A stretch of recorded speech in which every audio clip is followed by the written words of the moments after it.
Friends, now that you know how to start a conversation in English as a beginner, in today's video, I am going to share some tips and tricks with all of you so that after implementing these tips and tricks, it's really going to have a positive effect in your conversation.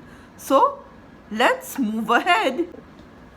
तो दोस्तों, मेरे पिछले videos देखकर आपने ये जान लिया होगा कि एज अ बिगिनर आपको किस तरह से स्पोकन इंग्लिश बोलना शुरू करना है। आज के वीडियो में मैं आप लोगों के साथ कुछ टिप्स और कुछ ट्रिक्स शेयर करूंगी जिससे कि इंग्लिश बोलते वक्त आपके कॉन्फिडेंस में चार चांद लग जाए। तो चलिए आगे बढ़े।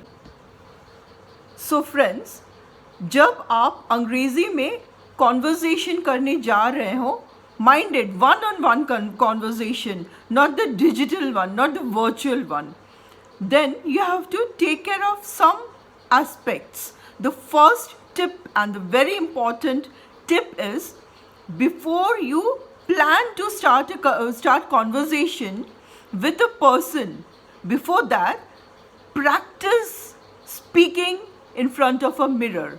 जब आप किसी के साथ अंग्रेजी में बात करने जा रहे हो, उससे पहले आप आईने के सामने, शीशे के सामने खड़े होके खुद के साथ 5 मिनट या चंद मिनटों के लिए कुछ कॉन्वर्सेशंस करें, राइट?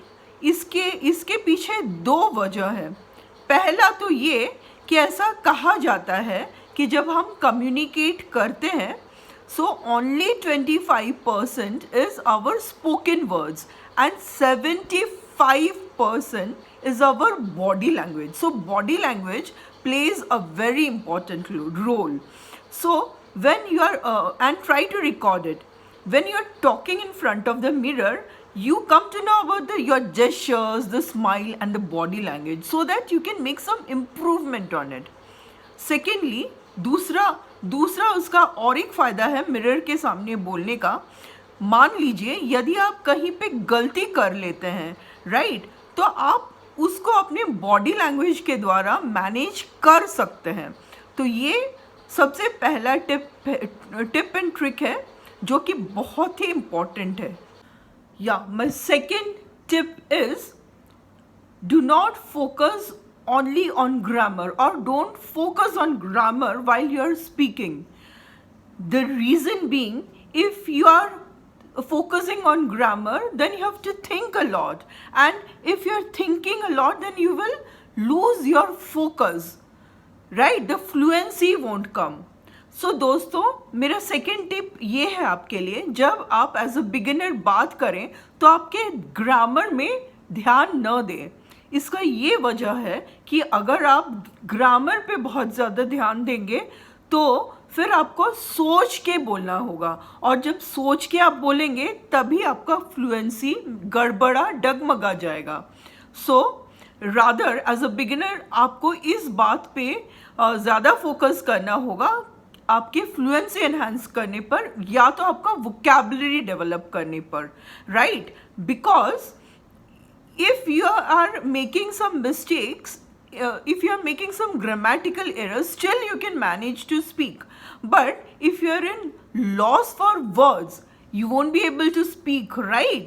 तो दोस्तों, जब आप ग्रामेटिकल एरर, व्याकरण में कुछ गलती करते हैं, तभी भी आप बात कर सकते हैं, लेकिन जब बात करते वक्त आपको शब्द ही ना मिल रहे हो तो आप बात कैसे करेंगे? तो सेकेंड टिप मेरा ये है कि आप ग्रामर पे फोकस न करके वोकैबुलरी डेवलप करें। मेरे अगले कुछ सेशंस में हम लोग वोकैबुलरी कैसे एनहांस करते हैं, कुछ नए और very beautiful vocabularies we are going to learn in the next few sessions.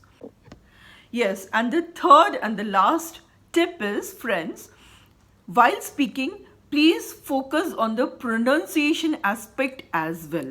हमें pronunciation के ऊपर भी काम करना पड़ेगा, ध्यान रखना पड़ेगा। इसका ये वजह है कि अगर हम कुछ शब्द गलत प्रोनाउंस करें तो उसका अर्थ बदल जाता है। मैं आपको एक एग्जाम्पल देना चाहूँगी, एड्रेस और एड्रेस, राइट, दोनों का स्पेलिंग एक ही है, both the spelling are same, ADRESS, but the way you pronounce the meaning will change.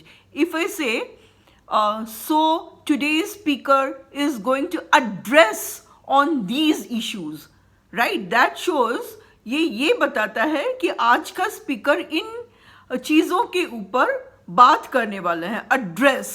Whereas if I say what is your address, your residential address, so mind the difference.